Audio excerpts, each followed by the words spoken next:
I challenge everyone listening to this show right now. Pick one person in your life. If there's nothing you do other than this one thing, pick one person in your life. It could be a coworker. It could be a significant other. It could be a child. It could be a parent, whomever it is. Pick one person to give honest and sincere appreciation in the next 24 hours, and then see what happens. That's it.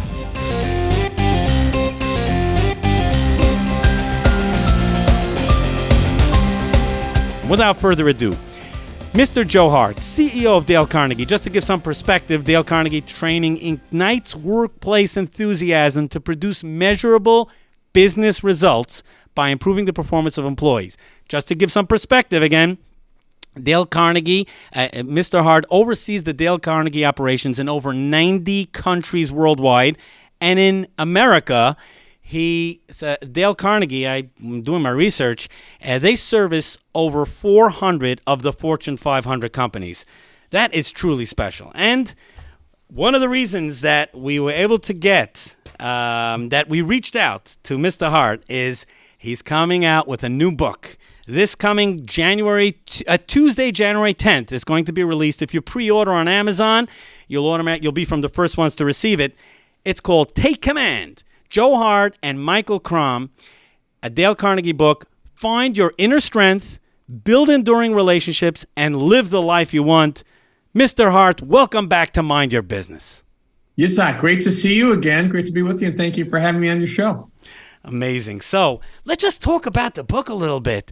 It's first of all, tell us about your co-author, Michael Crom, and I imagine you'll be it's leveraging some of the amazing ideas that Dale Carnegie shared in his book, How to Win Friends and and Influence People, and bring it into 2023. So, let me start with Michael. Phenomenal human being. He's someone I've known for over 20 years, and we've originally started working together. We've become friends, and he's Dale Carnegie's grandson. I mean, he actually grew up. His father had married Dale Carnegie's daughter, and so during the pandemic, I had Michael and I were talking just about all that we were going through and the world was going through. And we just really said, the world needs a book that brings Dale Carnegie's wisdom to life for a current generation. We look at How to Win Friends and Influence People, an absolute masterpiece, one of the best books ever written, one of the best books, most best-selling books. It's been a bestseller for over 85 years. How to Stop Worrying and Start Living, another book of Dale Carnegie's, phenomenal book. I mean, these are masterpiece books. And so our thought was, how do we build on these amazing works, and how do we take them to a younger generation with stories that are from today's generation, that are diverse from all over the world, that apply Dale Carnegie principles. And so that's where we came up with the concept of Take Command. Take Command is really about taking command of your life. It's broken into three parts. First is, take command of your thoughts and your emotions. I mean, so you think about all the things that hold us back or that fuel us, right? They all happen between our ears for the most part. So if I'm afraid, if I'm down, if I'm stressed, whatever it is, it's like, how do I take command of my thoughts and my emotions so I can turn that into something that will propel me forward? How do I develop resilience and courage in any kind of a adversity or situation? Second part is take command of your relationships. You got to take command of yourself first. And then, so much of our lives come down to the quality of the relationships we have. We have good relationships that leads to happiness and much success. And often we're dealing with people that, maybe challenging people. How do you deal with difficult people and so forth? So that second part is taking command of your relationships. The third part, which Yitzchok, as being a Dale Carnegie graduate yourself, yep. We teach in our Dale Carnegie course about taking command of your future, living an intentional life. What's your vision for yourself? And so that really draws on the wisdom that we've had with, millions and millions of people who've taken the Dale Carnegie program. It's have you created a vision? Where do you want to be? What kind of life do you want to lead? What's your legacy? We have this life right now, and how do we make it as impactful as possible? So Take Command is really about you and your life, and we really are hoping it's going to help unlock even more greatness for people who read it. My guest is none other than the CEO of Dale Carnegie International, and we're talking about his forthcoming release, Take Command. Find your inner strength, build enduring relationships, and live the life you want. It's going to come out on Tuesday, January 10th. You can pre-order now on Amazon. Take Command by Joe Hart and Michael Crum. I'm going to jump in. I and thank you so much for your team for sending an advance copy. As you know, I had the opportunity to go through it, and each time I did, I'm like, I can't put this down. It's a great read, and what among the items that I really loved about it is that every few pages you have a recap. You have a recap in a short, and so you take the previous 10, 15 pages and you summarize it in 1 or 2 pages. It's just brilliant. It's just brilliant. Well, thank you. Yes. Yeah, we thought it was important to ultimately, this is a book about action. You know, Michael and I both said if people read the book and they say, hey, we really like the book, it's a great book, but they don't do anything, then we really haven't accomplished our goal. So what we've tried to do is at the end of every chapter, it's like, all right, what's the bottom line? What are the things I need to do to take command right now? And it's just really synthesized for people to help them take action. Amazing. I must jump into chapter 1. Choose your thoughts. And you quote here from Dale Carnegie. I must read this. I now know with a conviction beyond all doubt that the biggest problem you and I have to deal with, in fact, almost the only problem we have to deal with, is choosing the right thoughts. If we can do that, we'll be on the high road to solving all our problems. Oh, take it away. That quote comes from How to Stop Worrying and Start Living. And someone had asked Dale separately in his life about what's the biggest lesson you've ever learned. I mean, someone's asking Dale Carnegie, the Dale Carnegie, what's the biggest lesson you've ever learned? And he talked about it's the importance of how we think. And you know, if you think about two people who are in the exact same situation, the exact same set of facts, and one person is happy and sees optimistic, the other person is down. Why is that? It's the way that we think. So we felt that the place to start with this chapter really is with our thoughts. You know, we have a whole range of emotions and the way we approach things during the course of the day. But how often do we stop and actually think about how we think? You know, and think about what's the thought in my head. You know, a lot of times we might be defensive. Someone says something, we get defensive. Why do I get defensive? Well, maybe the thought in my head is this person's trying to hurt me. Well, what if you reevaluated that thought and said, is that really true? Maybe could that perception be wrong? Maybe this person is actually trying to help you. You know, maybe I should assume positive intent.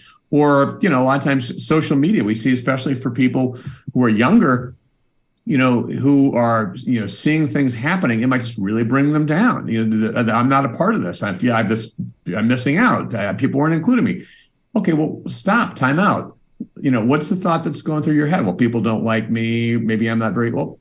Okay, is that really right? Or maybe we should flip that thought or reframe that thought. And part of what we talk about in this chapter are some techniques and strategies to help people. Number one, pay attention to what you're thinking, notice what you're thinking, and then how do you start to choose thoughts that are empowering?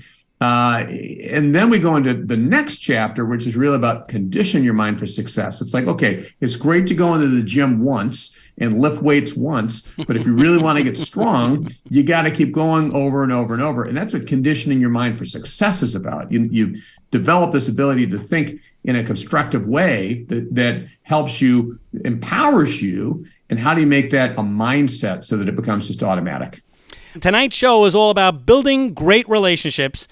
And we have on the line none other than the president and CEO of Dale Carnegie, Joe Hart. And we're talking about his brand new book that's coming out very soon in early January. You can pre-order now on Amazon. It's called Take Command, written by Joe Hart and Michael Crum. It's a Dale Carnegie book. Find your inner strength, build enduring relationships, and live the life you want. A Simon & Schuster release. Wow. Now, as a courtesy to our listeners, we had tossed out the idea that we're going to have Joe Hart on the show. What an incredible guest.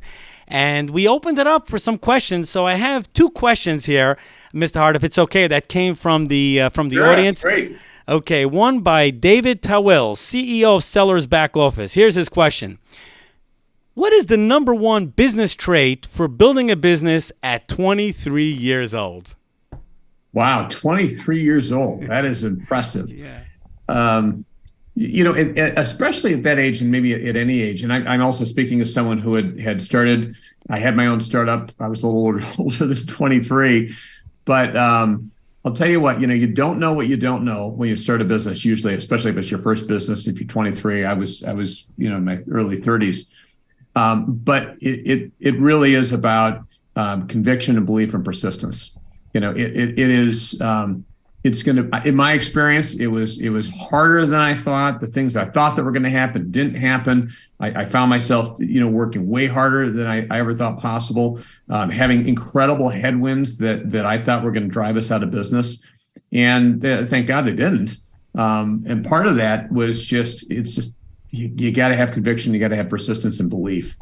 I really believe that if you have a good idea and you've got kind of a found business concept, and you really put everything you have and that energy into it, I believe you're going to be successful. Now, maybe that's not always true, but you sure want to give it everything you have and everything you can, so that if it doesn't work the way that you wanted to, you move on to something else. You can at least look at it and say, I did 100%. I have no regrets on it. Amazing. Next question. The person wishes to remain anonymous, and that is his understanding is that the advice about that's given by Dale Carnegie might sometimes be at odds with one's own personality. But the person realizes the wisdom of Dale Carnegie's strategies in terms of winning friends and influencing people. I guess in this person's mind, how do you jive the aspect of one that it may be uncomfortable? It might not fit in someone's MO or someone's own personality acting a certain way, but yet they want the results of which Dale Carnegie says you will achieve. Yeah, so the essence of Dale Carnegie, and a lot of, so especially when you think about speaking and so forth, but just the essence of Dale Carnegie is every single person has inherent greatness.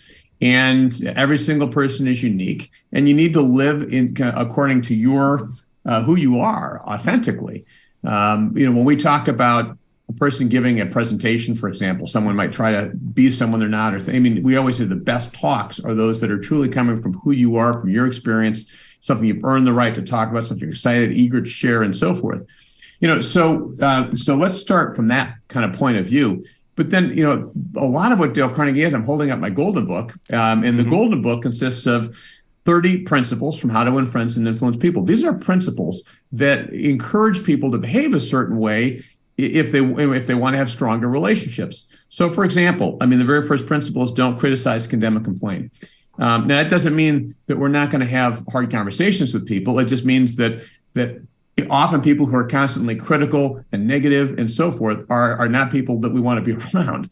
Now, someone might say, gosh, I'm just authentically negative and critical and so forth. And I suppose if you want to be that way, but I think life is about growth and improvement. And so what the principles offer is a way to develop stronger relationships and to have kind of a happier, fuller life. The second principle is give honest and sincere appreciation.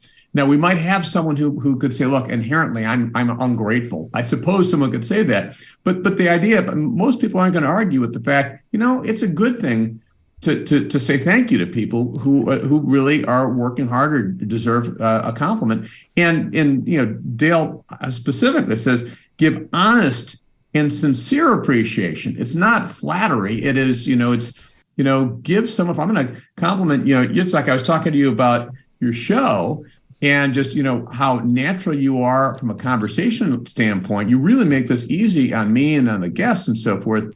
That's an honest and sincere compliment. It's just true. So it's easy to make that. So the principles that Dale Carnegie teaches, really are about, how do we have healthier relationships? How do we have stronger relationships? How can I be a better person? And the last thing, I don't want to belabor it, but I believe, I hope that I'm a better father, a better husband, a better boss, if you will, CEO, as a result of following these kinds of principles that really encourage me to listen to someone, to respect someone, to appreciate someone, to before I go and be critical to talk about my own mistakes, or it's different kinds of things that we teach. Now, perhaps this next question perhaps is a premise for why you penned the new book, Take Command. But, Dale Carnegie's concepts have been around for nearly a century. Now, the test of time. Do they still have application today? Yeah, they absolutely do. And you ask yourself, how is it possible? Why is it that a book published in 1935 would be so popular today, all these years later? And the why is it a bestseller? It's because the principles that Dale Carnegie was brilliant. He really understood people and psychology and what makes us tick. And he shared those kinds of principles. So the principles are still every bit as applicable today as they were when Dale first articulated them. What's changed is the way that we interact with each other. The people are, maybe technologically connected, but socially disconnected. We have different means of communicating. We've all just come out of a couple of years that involved lockdowns and social isolation and so forth.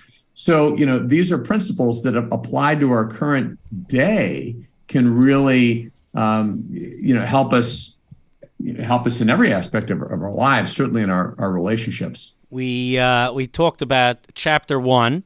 And then you hinted and you mentioned chapter 2. So I just want to go to the quote you have from Dale Carnegie at the beginning of chapter 2, which is called "Condition Your Mind for Success." Here's the quote: "If you are not in the process of becoming the person you want to be, you are automatically engaged in becoming the person you don't want to be." Can you explain that? Discuss that. If you're, if I may, there was a Murphy's Law desk calendar. It came out a couple of years ago. There's a great line that comes to mind. If you're coasting, you're going downhill. That's great. Yeah. Well, here's the thing. We use that quote. You'd say, why do we pick that quote for chapter 2? Yeah. And chapter 2 is really, it's conditioning your mind for success. And part of what we talk about is building a routine. Do you have routines in your life that are helping you develop consistent patterns and habits that will make you successul? And whether you have one, you'd say, yes, I have one intentionally. I have one every morning when I wake up. I've got, I get a cup of green tea, hot green tea, nice little something to wake up. I'll sit down. I carve out, what could be 30 to 60 minutes really every day to think about the prior day, what worked, what went well, what did not go well. Do I need to go back and to have a conversation with someone? This happened just yesterday or a couple of days ago, where I realized I was a little edgy with someone, and I called him the next morning after kind of having that reflection time in the morning. But that was also, I pray in the morning and meditate in the morning. It's like, so are you setting yourself up? Now, I haven't always been that way. I think there have been times, and certainly a lot of people could say, well, the first thing I do is I get up, I check my cell phone, I start doing emails or whatnot. Okay. I mean, that's a reactive. I'm not saying maybe that works for people, but I want to carve out that time to make sure that I'm intentional with the rest of my day. And usually I find that any of the emails that are there aren't all that urgent. They could wait. So by not defining something, we still have different things that we do every day throughout the day, how we prepare to go to sleep or whatnot. So what the chapter is really encouraging people to do, we're specifically talking about our mindset. Are we doing things to develop our mindset? Are we reminding ourselves of our strengths? Are we reminding ourselves of the things that are working? And are we starting to frame our thoughts so that we see opportunity when there are challenges instead of just seeing challenges everywhere? Now, to hold on to chapter 2, on actually page 28, 29, 30, you spell out something that's just so brilliant, and I would love to hold on to this. Okay. The subtitle is Start a Routine That Leads to a Growth Mindset. And then you point out, let's see, what is it? It's 4 pointers. Start with a very small habit. That's number 1. Number 2, increase your habit in a small way. Number 3, split habits into chunks.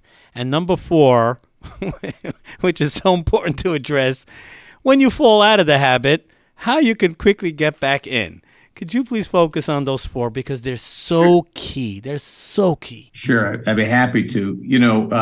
One of the things that can sometimes keep us from starting something is we think it's way bigger than it is. I've had this is just by analogy. I'm a runner. I like to run. And I've sometimes said to myself, well, if I don't have 45 minutes to run, I won't run at all, and the reality is, well, wait a second, why couldn't you go run for 20 minutes? 20 minutes is better than nothing, but you can easily make it an all or nothing. So what I've started to do is say, look, I'm going to take whatever I can just to get going and to develop that consistency. And it's the same thing with routines. If you'd say, gosh, I'm so tired in the morning, I don't want to plan in the morning. Okay, well, maybe you don't have to sit down for 30 or 45 minutes, but can you start with something really small? Can you just make sure that in the morning you articulate the most important thing that I have to do before I go to bed tonight, if that's what's important to you? Or can you think about, maybe part of that routine is, I'm going to think about improving my relationships. Who's the one person I really need to appreciate today? Or I'm going to apply these principles or whatnot. So, but you start with something small, something that is just really, really easy. And you do that. That goes to the second point. So you increase your habit in a small way. You keep on doing that and you build on it. And so what happens is over time, we get to the point where something that seemed impossible all of a sudden is just automatic. And that's the goal. And that goes also to splitting habits into chunks and doing what you can in pieces. When you fall out of the habit, and here's the reality, I think sometimes we can be too hard on ourselves.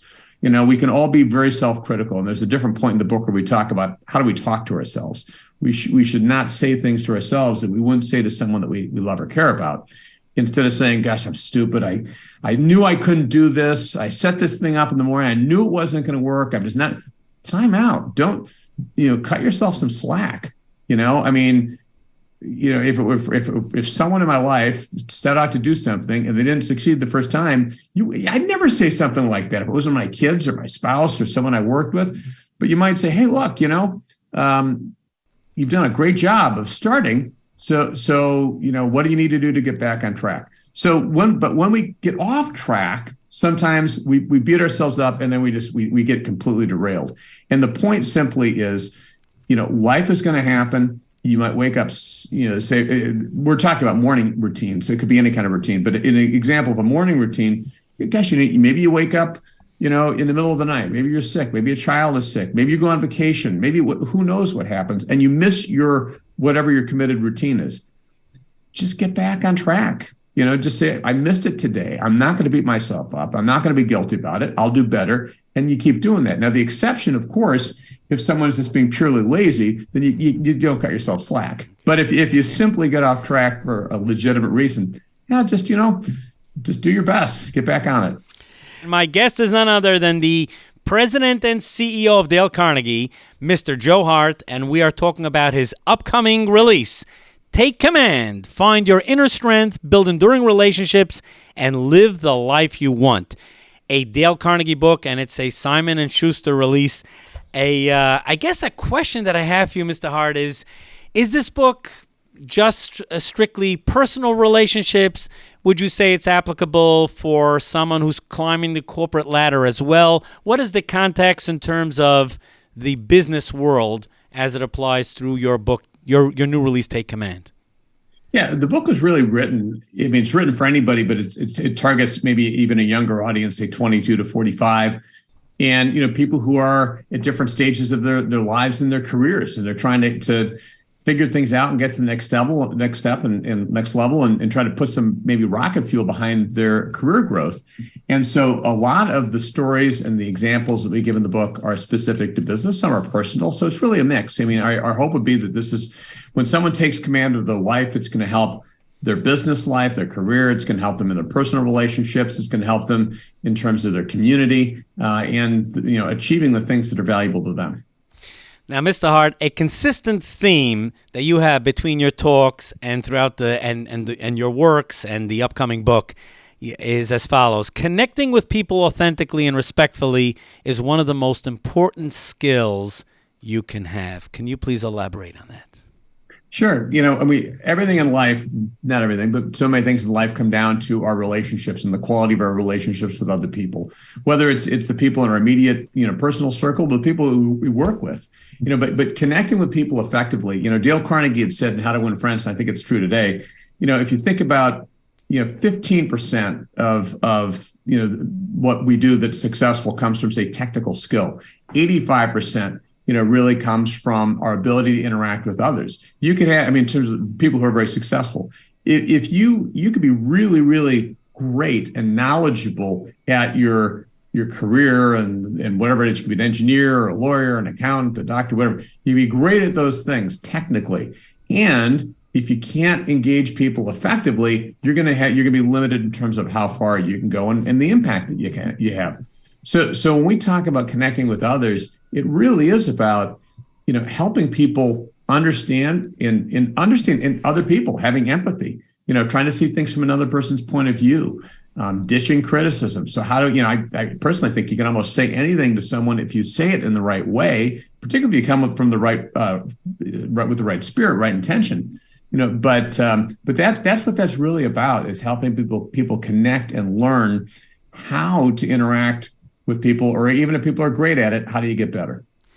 Now, Mr. Hart, this is a bit of a delicate question, but I'm asking it to you. If there's one person I wanted to ask this question to, it's to you, and especially with the knowledge that Dale Carnegie is serving companies in 90 countries around the world and servicing 400 of the Fortune 500 companies, and that is an executive, a CEO, or really anyone in the C-suite has the responsibility, a fiduciary responsibility to the shareholders, and they have an imperative to grow the company.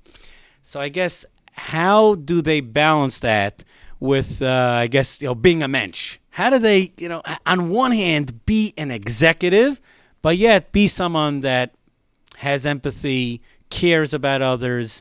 How do the two jive? Yeah, they're not mutually exclusive. I think there is a perception that in order to get great results, you have to maybe, drive or maybe be critical or be really tough or whatnot. And there are many, many examples of some of the greatest CEOs who have gotten people working together, who've helped them bring out their best and who've achieved great results. And one of the examples I give in the book, and a person who's been a mentor to me personally, a person I aspire to lead like, is Alan Mulally, who was the CEO of Boeing and Ford. Now, Alan, this is someone who came and took over Ford in 2006 when it was near bankruptcy. Ultimately, we know that GM and Chrysler went out of bankruptcy. Ford was the only one that did not go into bankruptcy and seek government aid. But he came over, he took over a company that had a very challenging culture. People were undermining each other, a lot of gossip and all these different kinds of things.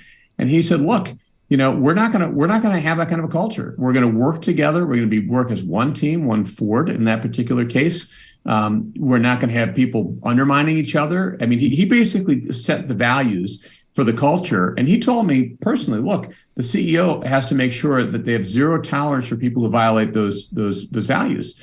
So it might have been that in an executive team meeting, someone would have been sarcastic or would have said something negative to somebody else, or just, kind of a personal slap on the face or whatnot. He wouldn't tolerate that. He set the culture where everything in the organization was transparent. Everyone knew the plan, everyone knew the metrics and so forth. So not only did he take a company that was losing billions of dollars and flip it in a couple of years to one that was making billions of dollars, he also, he told me, so one of the things I'm most proud about is the engagement scores, the employee engagement scores in that company went up. So you can achieve great results and bring the best out in people at the same time. You can treat people well.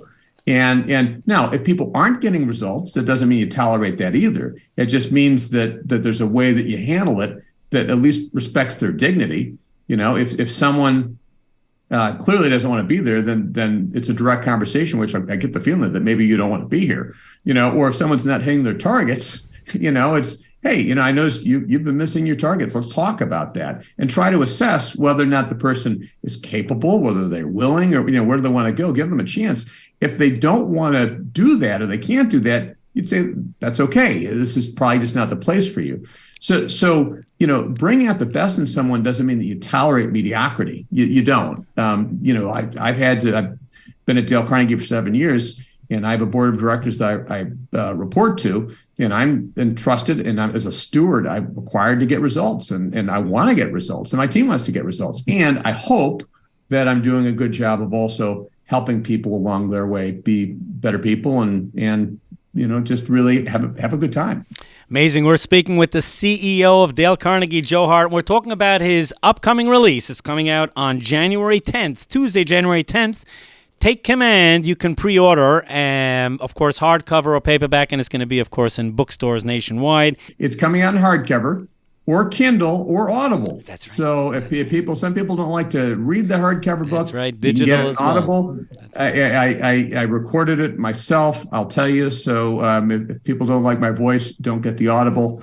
But it's in your voice. That's great. So it'll be Kindle, Audible, and hardcover. Amazing. I'm going to jump to chapter 5, and this is a delicate one. Embrace change. On page 63, I'm going to read a quote from Dale Carnegie. A man is not hurt so much by what happens as by his opinion of what happens.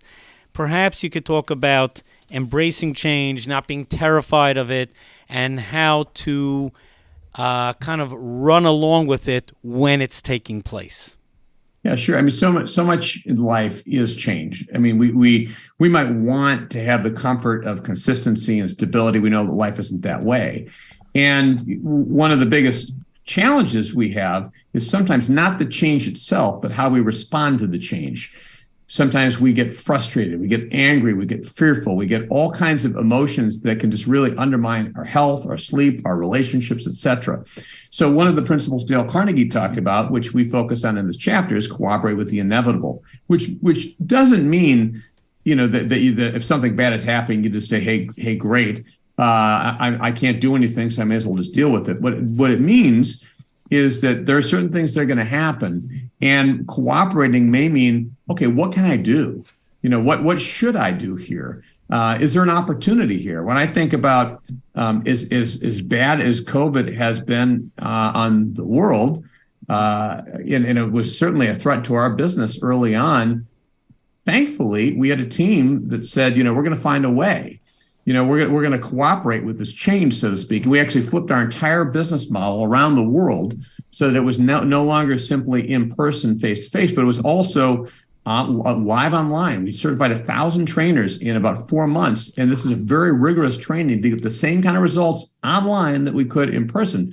So I mean, part of it means change is going to happen.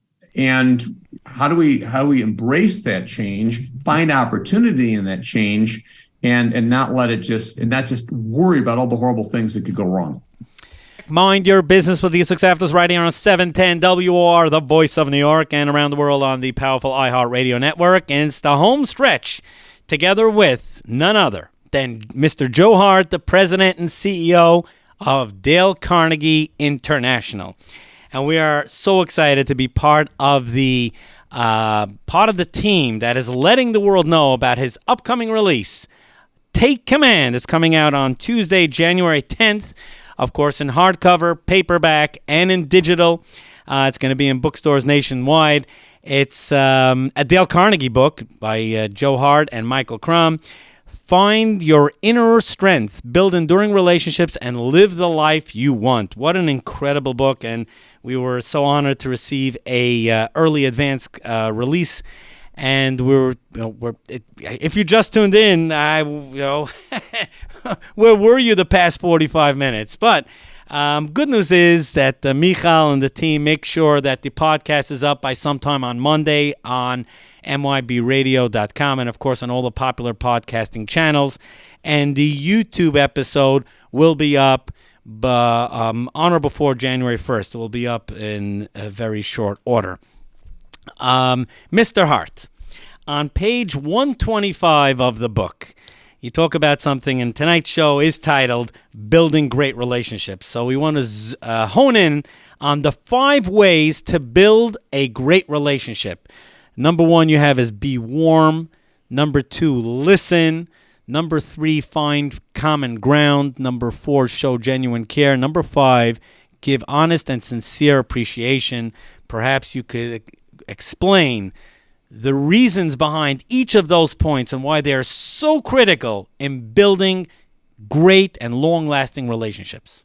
One of the things we talk about with Dale Carnegie principles, Yitzchok, is a lot of these are common sense but not common practice. And to some degree, I think that applies to what we're talking about here. You might say, we want to talk about building a great relationship, be warm. Okay, but are we always warm? Do we start with a smile? Do we start with an encouraging tone? How do we connect with people? Are we even thinking about how we're connecting with people as we're meeting them and talking about them and saying their name and remembering them and that kind of thing? And that kind of goes to some of the other things that are here, the listening. How often are we talking to someone? Have you ever had this feeling you're talking to someone, you're like, this person's not even listening to me? It's like, well, how does that make us feel? We might feel unimportant. We might feel disrespected. We might feel like, I guess they got something more important going on that we're not, but on the other hand, when someone really listens at a deep level and you've had that experience probably of someone who's really listening, you're like, wow, this person's really with me. They really care. And, this goes back to one of the other questions you raised earlier in the interview, which is, Dale Carnegie developed a lot of his principles. They go back over 100 years, but the human person is still the same. We still crave appreciation and respect, to be valued and listened to. So, we start by being warm. We listen. We ask questions. We encourage people to talk about themselves. And the things we talk about, find common ground. So think about the polarization in the world today. It's easy to not find common ground, to kind of dig in and so forth. And part of what this doesn't say that, when you get to a certain point in a relationship with someone, you can't have an open, authentic discussion. In fact, part of what we teach is we teach people how to disagree agreeably. You can have two people talking about, whatever the topic, pick the most controversial topic, but if there's this underlying level of respect and trust, and there's a way to approach it, you can talk about anything. But certainly when you're developing a relationship, what are the things that are important to both of you? What can you both get excited about and talk about and share? And, often there's that enthusiasm that comes, in those kinds of conversations, showing genuine care, which really is about, that person knowing that they're important. There's a great quote, goes back a long time, it's Theodore Roosevelt, which says, people don't care what you know until they know that you care, right? And we talk about this in the book. A lot of these things go back even to just kind of, if you'd say primal, times, when people were concerned about security and survival and life and so forth. So we're constantly assessing things. But when we know people care, when they've got our interests in mind, we're open to developing a deeper relationship. And then the last one is give honest and sincere appreciation, which we talked about a little bit earlier. But I think it's really important to think about how we appreciate other people. It's one thing to say thank you. I could say, thank you, Yitzchok, for having me on the show. And you might say that's great. But if I say, Yitzchok, thank you for having me on your show. I've really been looking forward to being on your show because, I've been on it 3 times before, and every single time, you've asked great, insightful questions. You've been super prepared. I can tell you really care. You're interested. So you're a great interviewer. So I've been looking forward to being here. So that's honest and sincere. And, and it certainly makes you feel differently than if I just said, hey, it's good to be with you. So when we talk about giving honest and sincere appreciation, it is honest and sincere. It's caring. Try to give honest and sincere appreciation to a coworker. I challenge everyone listening to this show right now. Pick one person in your life. If there's nothing you do other than this one thing, pick one person in your life. It could be a coworker. It could be a significant other. It could be a child. It could be a parent, whomever it is. And pick one person to give honest and sincere appreciation in the next 24 hours and then see what happens. That's it. And someone maybe that you don't give appreciation to that often. Someone who might not be expecting it. See what happens. Wow. Of course, by the way, I must say thank you for those kind words. I can't You're welcome. miss that opportunity. You have an emphasis throughout the book, really, about the importance of taking responsibility for the world around us and living a life of meaning and service. Very special. Perhaps you can elaborate. Well, I think about our lives, and often we get so caught up in just the day to day. I mean, literally, we look at it, we look at the time of the year we're in right now. It's the end of the year, it's the holiday season. It's like, oh my gosh, can you believe it? It's been another year.